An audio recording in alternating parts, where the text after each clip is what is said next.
Hello fellow Blenderers, this is Peter here with PM Designs. In this video, we're going to take a look at a handful of different tools and techniques you can use to create a limb regeneration effect in Blender. First, I'll introduce you to some methods and talk about the pros and cons so you can choose the approach that best fits your own project. Then I'll show you how I'd combine these tools to make a limb appear to grow back in a clean, controlled way. Towards the end, I'll cover some basic shaders and some extra tips. As you can see, the methods covered can be pushed to achieve all sorts of effects.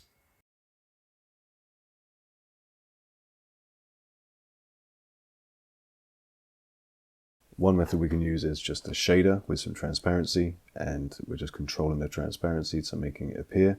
It's quite easy and controllable, and regarding the sort of gradient effect here, you're only really limited by what you can do with textures, so you could have something a bit more like that. The con, as you can see, is that it's flat. It doesn't have any mass or volume, but we can fix that a little bit with displacement in the shader, but we'll cover that later. You can also animate a Boolean object with a shape key, or even using another tool I'll mention in a bit. The pros of doing this is that it helps the limb to appear to have some volume inside. You can transfer materials between them, and you can also use displacement on the Boolean object to give the limb more kind of interesting texture. The downside is that Booleans are not really meant for animation, so sometimes it can be a little bit twitchy. We can also get a decent growing or regeneration effect using curves. If you increase the depth, you get some geometry to it, and then what you can do is tab into edit mode, and what you can do with this is make them more like kind of muscle shapes with Alt and S, something like that. And then you can also animate the start and end of it, so you can have it kind of growing. The only problem with this is that even if you fill the cap there, you're going to have a flat face on the growth there, which doesn't look all that great. However, we can fix that with the next tool. So in your add-ons, just search for this AnimAll. If you haven't got it, get it. I think you get it in Blender 5. You can get it through extensions now. So get AnimAll. You should get this new tab over on the side called Animation. What that allows you to do is basically animate vertices. Select radius, insert key. Scale these all down, Alt S and then 0. Insert another key. They should start to grow from 0. So AnimAll can help a little bit there with the curves if you want to do it that way. So a bit later I'll also go over a simple geometry node setup for making more easily controlled curves. You could use geometry nodes for making all of the effect, but it would be pretty heavy. So that's why I'm only using it for muscles. Veins and all that stuff can also be done a few ways. You could use curves, like mentioned earlier. But if you don't care too much about medical accuracy and you're going for quick modeling of veins, you can try using IvyGen. So again, IvyGen is just an add-on that you enable in your add-ons. Find it through the extensions if you need to on the website, and that just allows you to do this kind of thing. It's quick to model and it's easily animated to grow, but the only problem is that you get these orphan curves that you need to go and prune or retime them to match and not just start floating. You could always use IvyGen to make the shape and then convert that to a mesh and then just use animated shader transparency. I don't think it's possible to cover this in a way that suits everyone's idea for doing regeneration or healing factor, so I'm going to go through how I did it.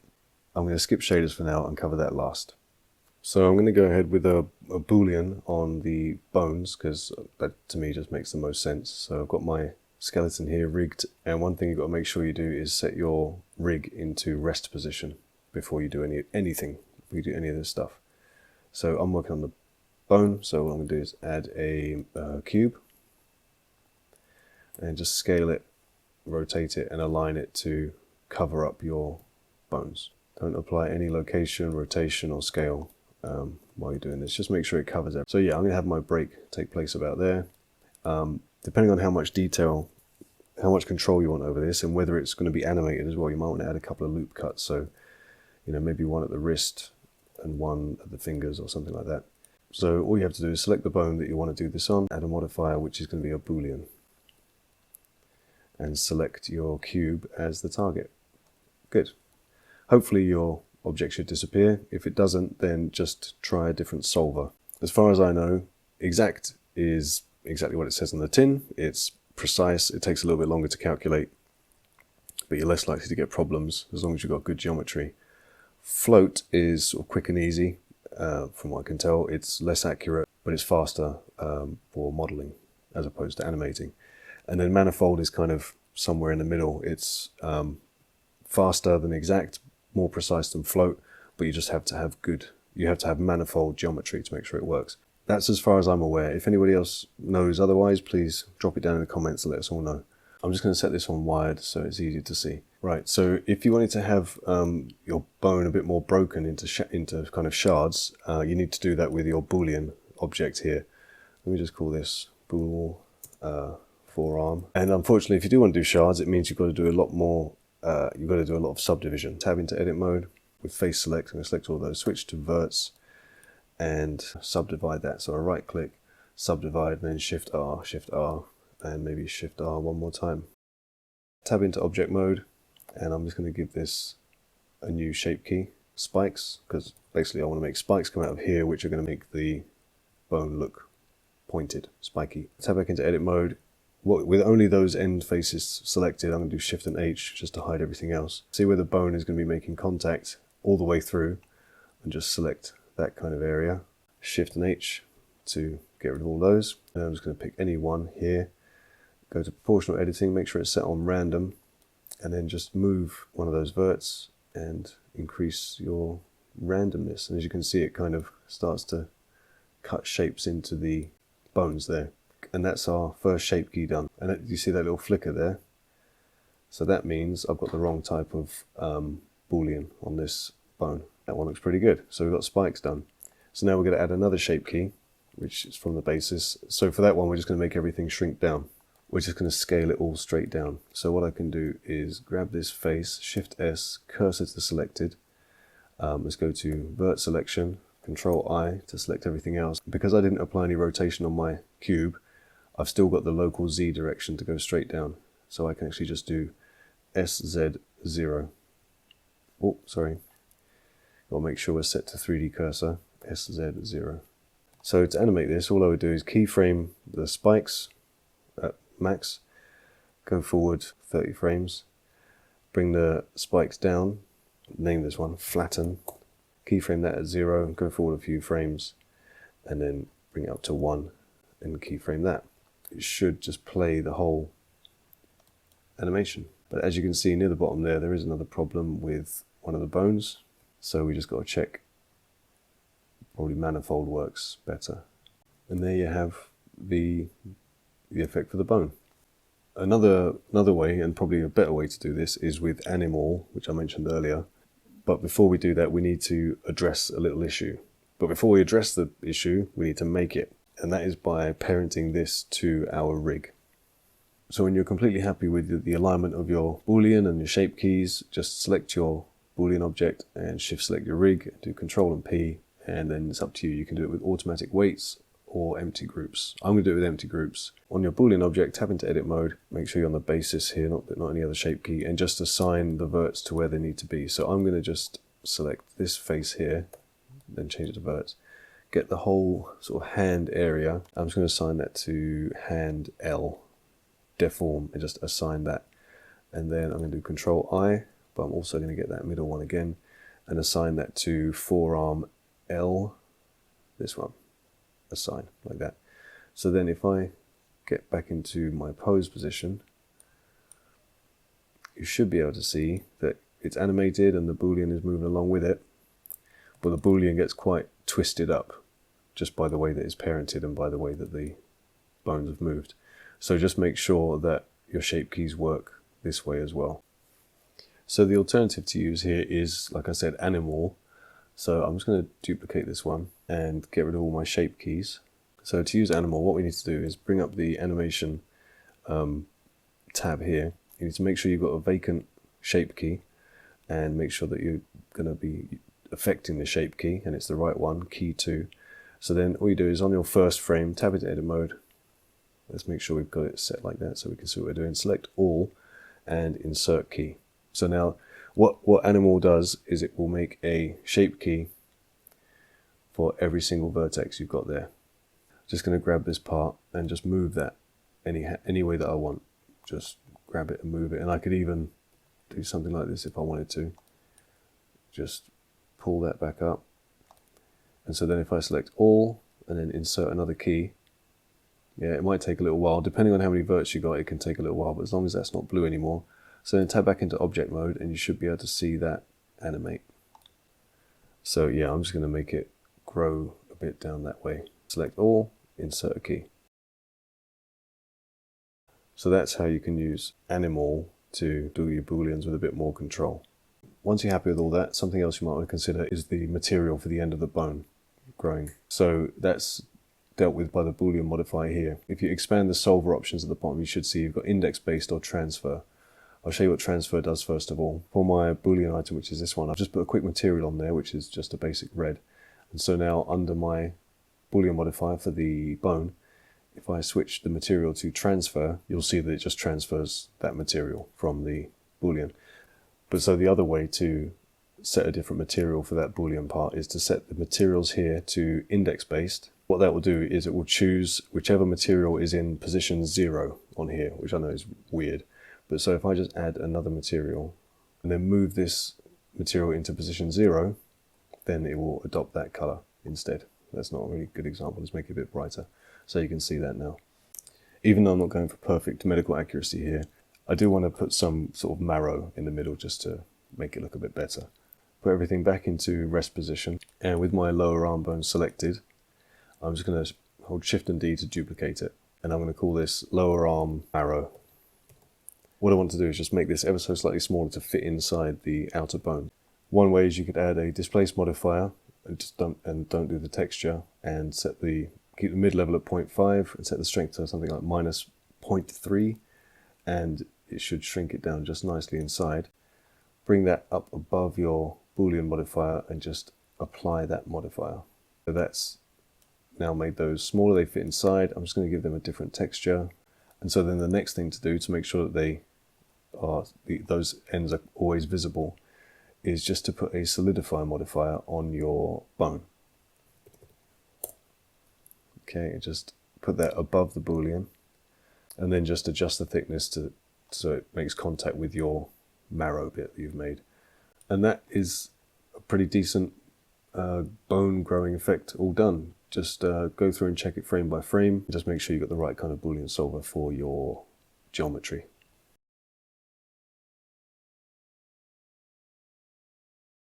So with muscles and ligaments and things like that, I think the best way is geometry nodes. It's a really simple setup, so don't worry too much if you're not too confident with geometry nodes. Here I've just got my 3D cursor set to where I'm going to draw my first muscle, bearing in mind that my rig is in rest position. So I'm just going to add a curve, Bezier curve, and I'm going to snap this one first to the cursor and just do some adjustments so that it sits a bit better. Put my 3D cursor there, grab this one and selection to cursor, and then just adjust that one as well. If you ever want to slide these handles straight down, set your transformation orientation to normal and then just do G and Z and it will go, it's like sliding with verts. So I'm just going to set this curve up so it looks like a muscle wrapping around. So I've got my curve roughly in position. I'm just going to name it a muscle curve. Then let's start the geometry node. So I'm going to add a modifier here, which is going to be a geometry node modifier with a new one. I'm going to call it muscles growing.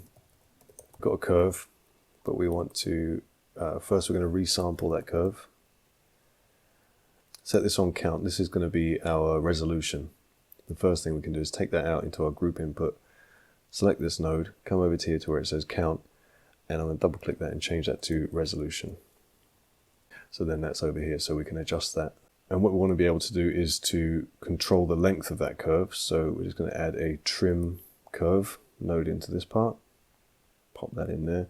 And so if I scale this end, you can see that the curve disappears. So that's lovely. I'm also going to connect that into our group input. So I'm going to leave that as end, so I can just animate that from out there. Then we're going to add a curve to mesh, pop that in there. And so now we need to decide the shape of our curve. If you want to, you can just add a curved circle into this part. and pop that into the profile curve, and that goes crazy. So I'm going to bring the radius of that right down. Yeah, and so that's one way to do it. Let me hide the skeleton for now. We can do that with a circle curve, and you can just adjust the resolution. But there's some other ways to do it. What I'm going to do inside this, I'm going to make a new folder called Curve Profiles and add a curve circle, which is massive. And if I tab into edit mode and select all those verts and subdivide, and let's say subdivide again, and maybe one more time, then go to select and go checker deselect. Oh, you need to make sure you've selected one first, so it's white, and go, yeah, checker deselect. Should have something like that. I'm going to set it on 2 deselected, and if I just scale all that towards the 3D cursor,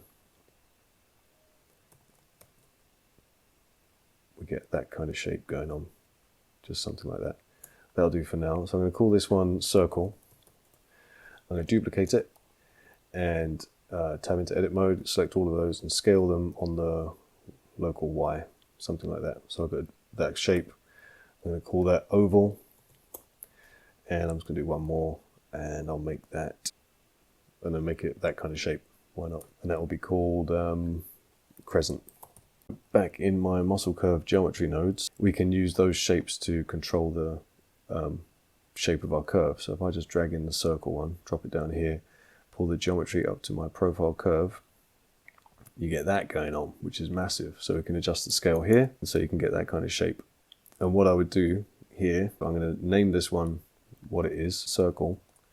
Just copy that, select this node, and then type in the label circle. Bring that one up there, bring in the crescent, and bring in the oval as well. Just name those.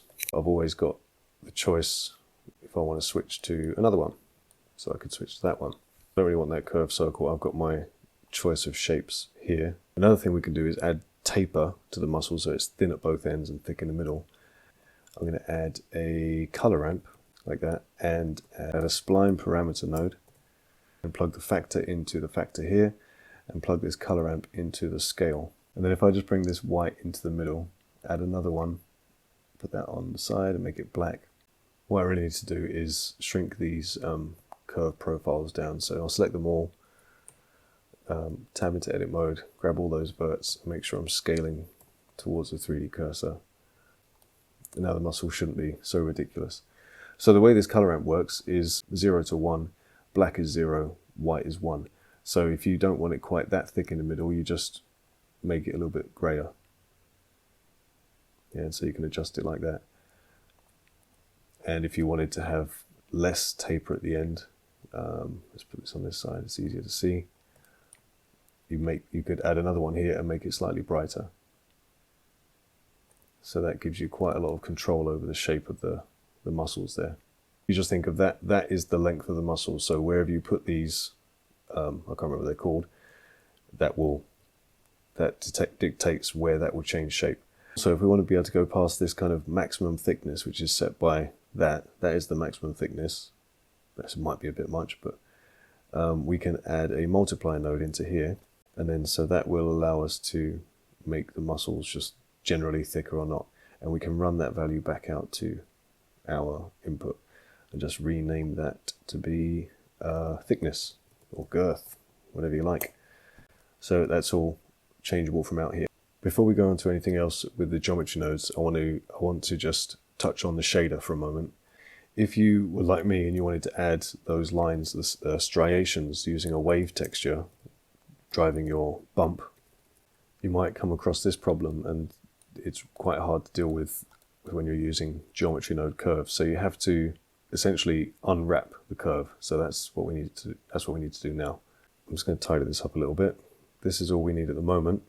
We do need to set the material. So I just made the material called muscle demo. So if I just add a set material node, put in that muscle demo, then we should be able to see, yep, the material's on there. But we just want to UV this now. We're going to grab the X from here and the Y from here using a spline parameter. So we've got the spline parameter already here. I'm just going to duplicate that because it makes life a little bit easier. And what we want is a capture attribute node. Plug that in just after the resample curve. And then I'm also going to duplicate that one, just drop it down here for now. And what I want is the whatever curve, whatever profile I'm using here, I'm going to connect that into this geometry and then that into the profile curve. And these are both running off of the factor of the spline parameter here. Then we're going to add a combine XYZ node. I'm going to drag out from this capture attribute node into the X for that one, and then this one goes into the Y. I'm going to plug that up to here and just going to select this group output, press N, find this one called vector, and I'm going to rename it to UV map. And then in the modifier under output attributes, you've got to make sure you put the name in here. So I'm going to call it muscle UV. And just to make sure I type it exactly the right way, I'm going to copy that, go into shading now. Now if I get my wave texture and do the old node wrangler, Control and T, and I can just delete this texture coordinate and add a add an attribute, which is that one, and then type in the name of my attribute, which is here, muscle UV demo, connect the vector to the vector, and that should fix our UV. So if, like me, you get this coming up the wrong way, that means that I did it the wrong way in geometry nodes, so you just got to switch these over. So the first one goes into Y, and the second one goes into X. And that gives us the lines going in the right direction.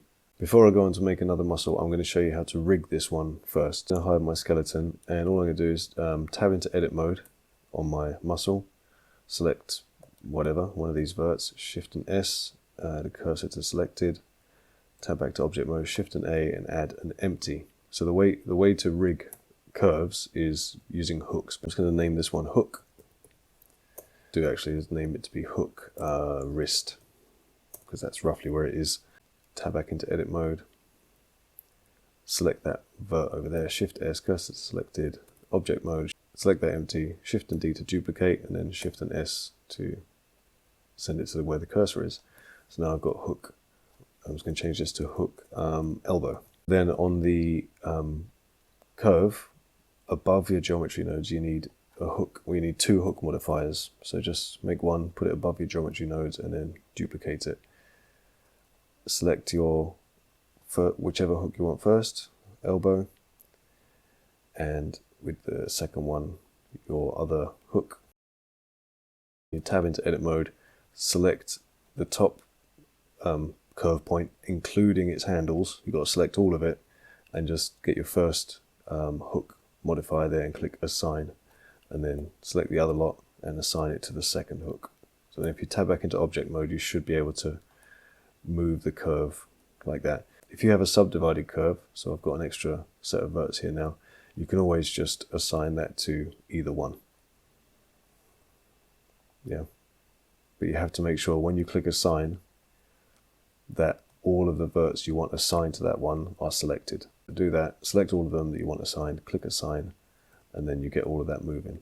Or you could always just add another empty in the middle. So I'm going to bring in my rig for a minute. All I want to do now is add like a child of constraint to these empties. So first empty, add a child of, and the object is going to be the rig. While I've got this set up that far, I'm going to just, well no, actually they both can be connected to, both of these can be linked to the forearm. So I'm just going to search for that bone, forearm def, that's the right one, and just set inverse. And then what I can do is copy that constraint to the other empty, and just make sure you select the other empty, set inverse. So now if I select my rig and go to put it in pose mode, that muscle should be moving along with the arm. Once that's all good to go, I'm going to now show you how to make the second, how to make more muscles, because that's what you need. You can just tab into edit mode on this one and either duplicate the whole lot like that, and you've got another curve there, or if you wanted to start kind of from scratch again, you could select one curve point, Shift and D, move that over, and then extrude from there. But maybe I want this muscle to be thicker than the other one. I can't just adjust it from this geometry node setup, so I'd have to duplicate it. So in edit mode, select this new muscle, and I'm going to press P to separate that. Then on my geometry node setup here, where it says 2, it will now say there are 2 users of this geometry node setup. I just click this one, so then it's its own geometry node setup, and I can adjust the thickness or the animation of it separately. You only need one set of hooks for all of them. All of the muscles will follow whatever hooks you put in place, so you could put one on the upper arm, elbow, wrist, hand, fingers, whatever, and just make sure that they're all of the muscles are hooked to those ones, so they'll move like that. To animate it, super easy. You're just going to do it in the end here.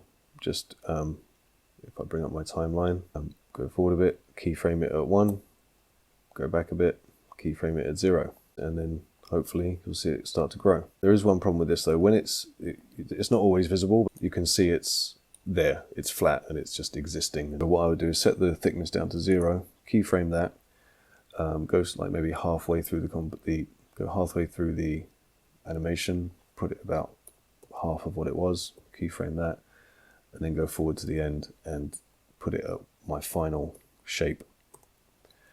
So it gradually grows thicker as well as it grows longer. You don't have to do that, but definitely I would recommend putting a 0 keyframe at the beginning.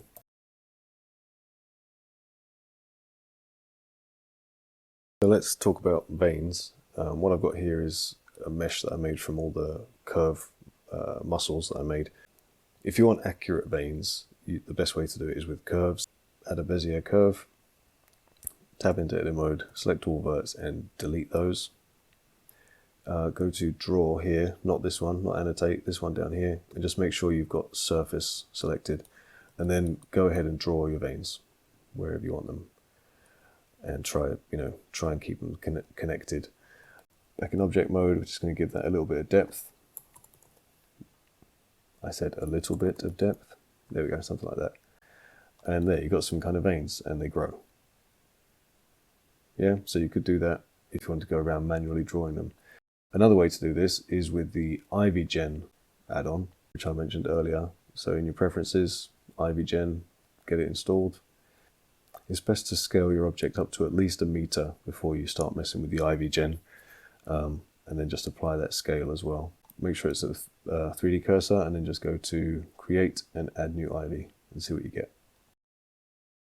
That's my ivy growing down there.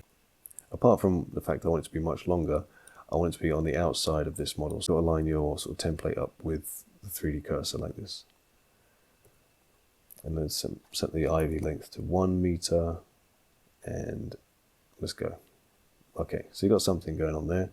So yeah, that's not too bad for like the little veins and whatever. So if you wanted that many, you can mess about with this. But then, so what I would do is grab both of those, move them slightly so the 3D cursor's in a different position, and then selecting the muscles only, add another lot of ivy, grab all of it, move it a bit again,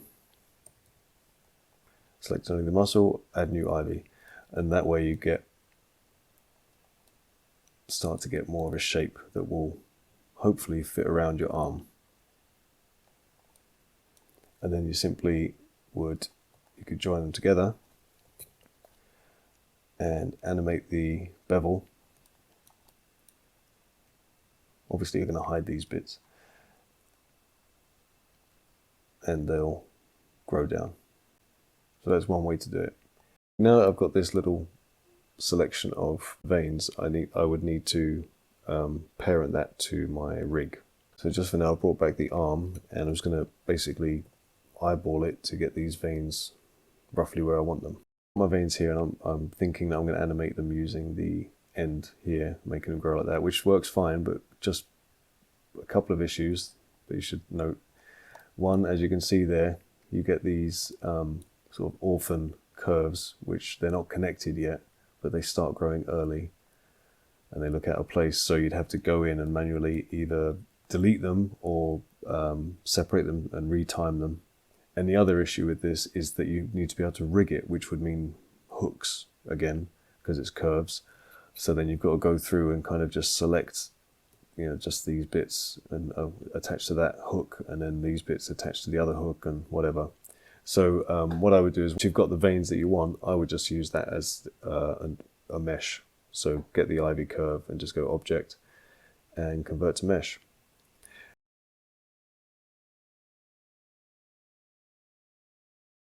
So as I mentioned earlier, the easiest way to do this is just to make it disappear like that. And so we'll just go through how we've done that. Got here is my original skin texture. There's also a separate fingernail texture, that's why they're invisible at the moment. And that's running just into a mix shader. Down here I've got a transparent BSDF. And the thing which is controlling it is this empty, I'll show you in a sec. And there's a color amp here to kind of decide where it starts to disappear. This is the gradient setup I've got at the moment. I'm just going to make it very simple first. Ignore that line going off here. All we've got is a linear gradient texture, which is going straight into that color amp out here. And then with the texture coordinate and mapping node set up to object, and the object is this empty. And so wherever I move that empty, that's going to change where the transparency kicks in. Looking back at the gradient to make it a bit more interesting, we can add, between the texture coordinate and the mapping node, we can add a mixed color node. I've set the factor quite low to about 0.2, something like that, but the more you increase that, the more noise you get. And that is mixed in with two noise textures. One is scale of 9, one's a higher scale, and they're about evenly mixed, running into that mix. And again, they're just generated noise. So because my character is rigged and animated, I'm going to have to position that empty for every frame. I'm going to have to try and position it. So I need to attach it to the rig. There is another way to do this, which doesn't involve the empty, which is slightly better, but just for those people who do want to use an empty, because it does give you some nice control, I'm going to do the whole thing here. So I need to basically attach this to a curve, which is set to my rig. I'm going to bring up my bone layers. I want to get the original deforming bone. Okay, 32. I want to get these bones because it just makes it easier, and hide the rest. Tab into edit mode on that rig, get the cursor there, and I'm going to add my curve, which is just going to be a Bezier curve. Grab this one like earlier, grab this curve point and whack it on the cursor. Go down here, edit mode again, cursor to selected, grab that curve point and selection to cursor, and then just adjust it. To make this a bit more difficult, just to show the full workings of it, I'm going to add another curve point going down to my knuckle and then one at the end of the finger. In edit mode, just grab that one, and I'm going to put this onto vertex select, because this will work with this rig. And then if I just press E and put it about there, I'm just going to do one more on the edge of my finger. So grab that one and then E again down there, kind of roughly lined up. So then I need hooks in all of those as well, and the hooks have to have the child of constraint to keep them in place. Once you've assigned all your modifiers there, you should be able to just check your pose position and make sure that the curve is following as you want it to. Back in rest position, I'm going to select that first point of my curve, cursor to selected, and get my shader control, whatever it was called. I can delete the keyframes that are on it now. Send that to the cursor,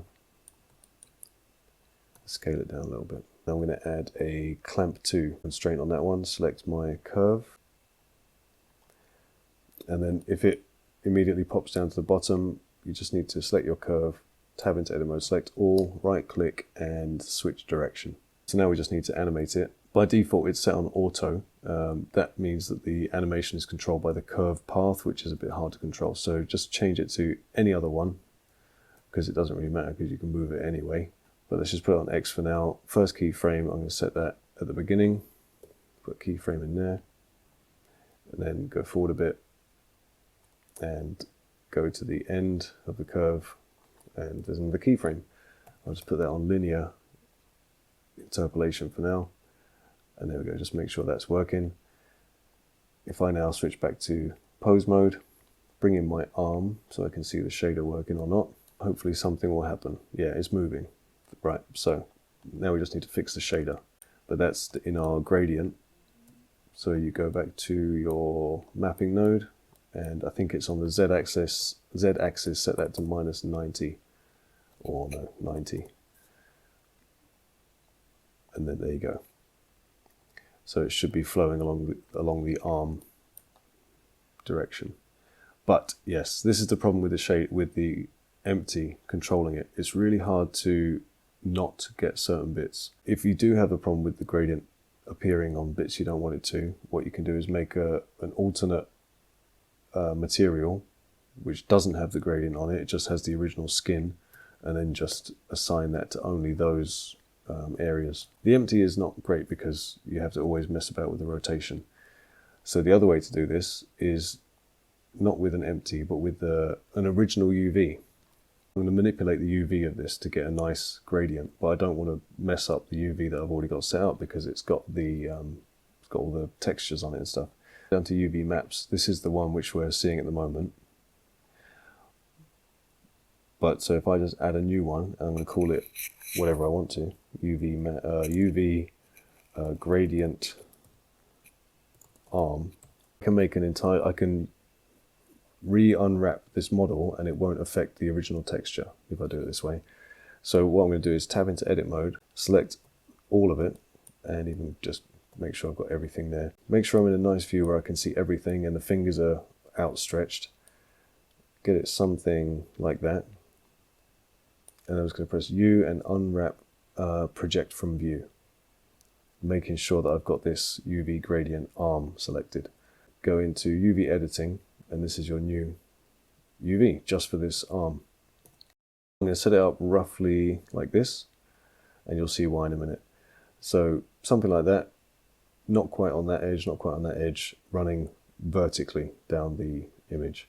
Go back to your shader, and for now I'm just going to go to my gradient texture here, just while I set up the gradient. But instead of it being the texture coordinate, I'm going to add a UV map node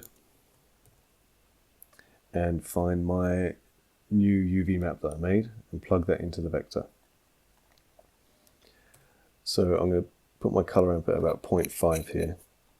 I'll just set the mapping node on 1 meter on the x-axis just to try and find where the gradient kicks in. And then yeah, all you have to do is you can connect back up anything else you've got going on there, and you get the noise texture. If I plug this back in here, we should be able to see, there we go, the transparency. The way this would work is you go into your mapping node, go back to the beginning, bring your gradient up to where you want it to be. I'm going to start it about there, and just do a keyframe on that, and then go forward a bit and just bring it to the end. Keyframe that. So at the moment it's a bit straight, and the fingers are appearing, it's a very clear straight line, and you know, the thumb appears like that. It means we can grab this vert here maybe, proportional editing, connected only, put it on smooth. I'm just going to drag that down so it goes past the line, basically, go past the gradient line. Something like that. Tuck this back up a little bit. And so this gives you that bit more control over how the order that things appear. And so I want to get this finger a bit as well, and just bring that down so it's level with the others. And there we go, that's a little bit better. So yeah, that's another way to do this with the UV editing. So that's the shader way. What we can do with that also is bring back our veins. Yeah, just give that the arms demo material for now. Change it to be change the colors a bit. Set that to blue. Plug that in there. Oh, because we don't have the UV gradient on that one, we can't use that. Tab into edit mode. Get yourself to an angle which is going to be useful. all, and then press U and unwrap from project from view. You can animate your veins appearing with the shader as well. But you still need to, like I say, you still need to fix the orphaned veins. But yeah, so that's adding the shader, the transparency shader to the veins.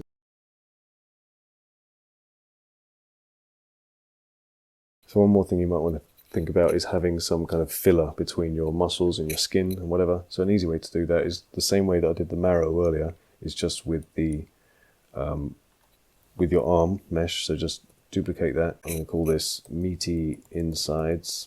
And then the same as we did before, you can tab into edit mode, select all, hold Alt and then press S to shrink them down. Or you could use displacement to do it. Before you do that, I recommend though, if you are doing it with something like a hand, is that you just clear up the fingernails a bit, because when you shrink it gets a bit messy. And then I've just given it a material which I got from the Blender kit called Gore, and that does the job there. So I just need to shrink that down a bit so it fits inside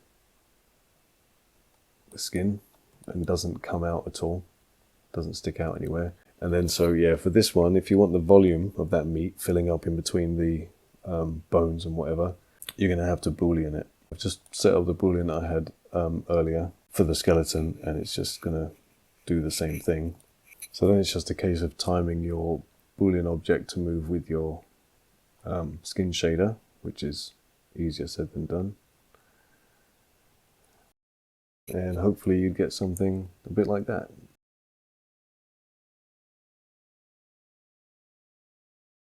So now let's talk about the shaders a little bit. I definitely recommend you check out the Blender kit, because you just type in Gore or something like that, you get some good bits. You type in meat, things like that, you get some good textures coming up. The main thing I want to talk about is how you could have a bit of sort of meat regenerating just in front of the skin regenerating.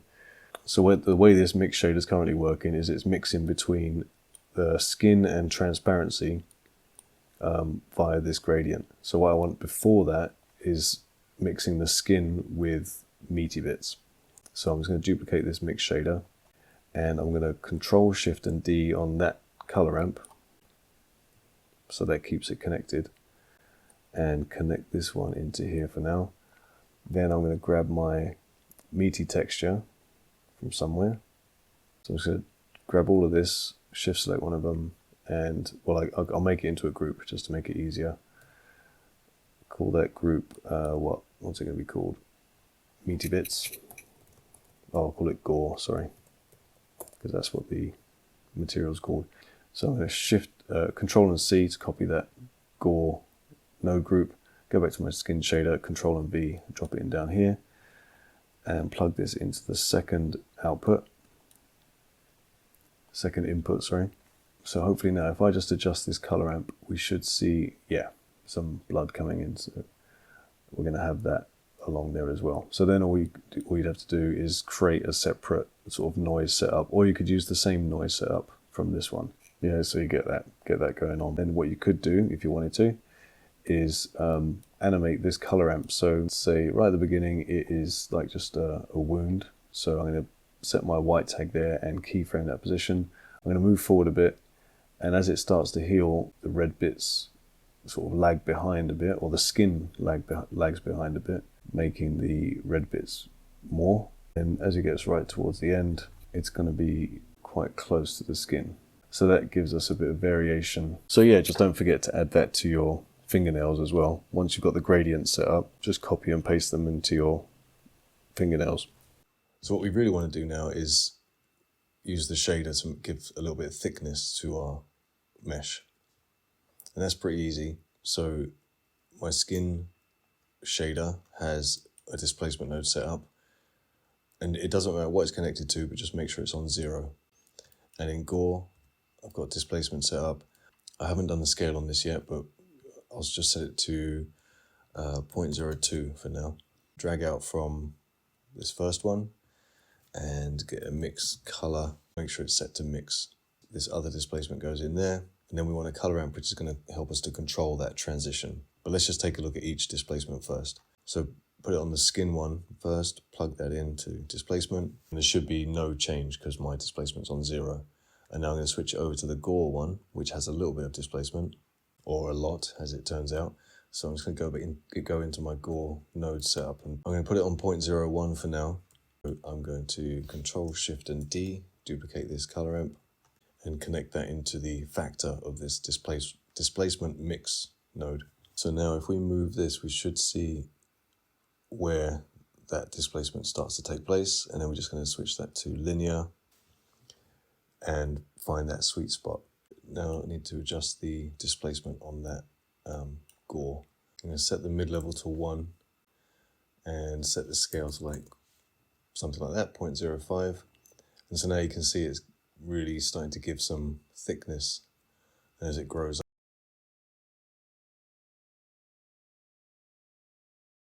So now just a couple of extra tips. AnimAll is really useful. You can do lots of fun things with it like this, but it takes a lot of work at the front end. When you're working with multiple pieces which have the same name and you want to potentially change that name, batch rename is really useful. So make sure you've selected everything, press F3 and search for batch rename. And what you could do is you could just rename everything and then it will automatically give them numbers. But what I want to do is replace, say, mesh, the word mesh with bone. So I'm going to use find the word mesh and I want to replace that with bone. Okay, and there you go, they're all renamed bone. You can also add, let's say we wanted to add a prefix or a suffix, you just switch to set name, so you can do that there. You could set an entirely new name or just a new prefix or suffix, and that would be only to the selected or to all objects. If you're getting any black shadows on your renders, that means that you need to increase your transparent light paths, because maybe you're doing transparent veins and transparent skin. When you've got multiple transparent items stacked up, you need to increase the light paths under transparency. Whenever you're doing organic materials, noise textures are your best friend all day long, because it just looks so organic. Using that kind of thing and adding bump can help you to get all sorts of effects. Voronoi textures are always good, especially inverted, and my personal favorite is the distance to edge. You can also make things more interesting by messing with the actual coordinates. Let's add a noise texture in here, get another mix node and plug this noise in, and this will make your Voronoi texture a bit more squiggly. And that's it for that video. I hope you found it useful. If you didn't, please let me know why. If you didn't like it, if you did, please consider dropping a like, and let your friends know. Thanks very much.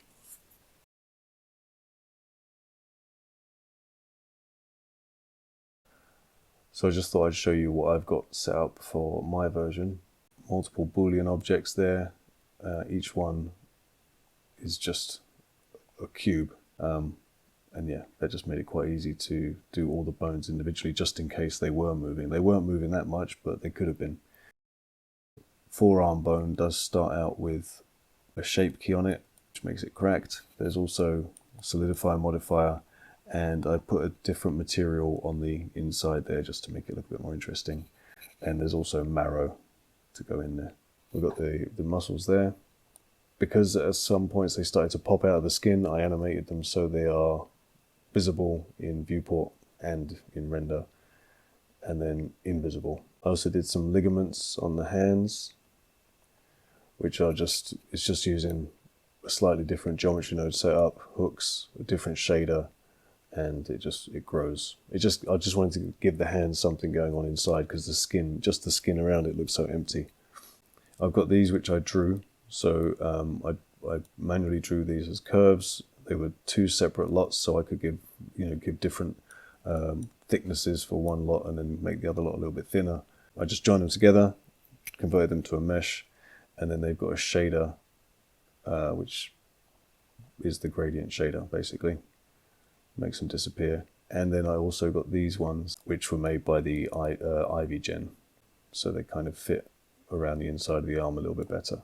Yeah, this is the inside meat. Let me show you this shader. I got that gore flesh material, and I've got fat down here. Got this kind of fatty texture which I made. Just give you a quick show on that. Got Voronoi texture, quite high. running into a mix down there, and the mix is should be two noise textures. One is at 54, one is at 39, so they're both pretty high. That's all bumped, all running through the bump. And we've got another Voronoi texture, just adding bump to it. And yeah, that's running into a mix shader. It's a Voronoi and noise texture, which is controlling the mix there. Just at the beginning, I keyframe the color amp so that, first of all, it's just a bloody mess. And then as it starts to grow back, the fat starts to grow as well. And that's controlled by this cutter, which goes all over the place because it's done using AnimAll. Over time, that changes shape and reveals the inner meat. And also went in and edited the mesh for this inner arm bit so it doesn't fill it up too much. So then finally I've got my arm, my skin that goes over the top, and that's just controlled using that UV method mentioned earlier. And I've done this sort of timing thing with the healing, so it's like a big wound at the beginning, or it's like more like a wound at the beginning, and then it stretches and becomes more healing parts, and then the skin starts to catch up with the red stuff. And I've also just added the gradient to the nails so they appear about the same time. And then yeah, it's basically just a game of messing with the timing and trying to get bits filled up so it doesn't look too empty and whatnot. So good luck.